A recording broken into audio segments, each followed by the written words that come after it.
આ જે છે ને એક કોણ માપક છે, આને બેલેન્સ કરીએ આપણે. તો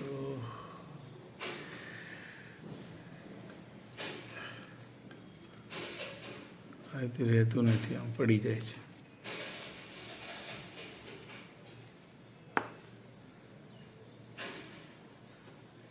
પણ જો આ જ્યાંથી બેલેન્સ કરવાનું છે એની નીચે અહીંયા જો માસ આવી જાય, આ લાઇનમાં સેન્ટર ઓફ માસ અહીંયા આવી જાય તો બેલેન્સ થઈ જાય.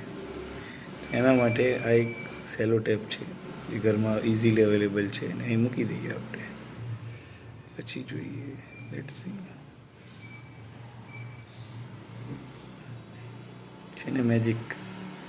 તો આનું જે સેન્ટર ઓફ માસ છે ને અહીંયા આવી ગયું વચ્ચે લાઇનમાં, એટલા માટે અહીંયા એ બેલેન્સ થાય છે. અને અહીંયા જેવું હું આ લઈ લઈશ એ પડી ગયું. જો પૂરું. વિડીયો ગમે તો લાઈક, શેર એન્ડ સબસ્ક્રાઈબ.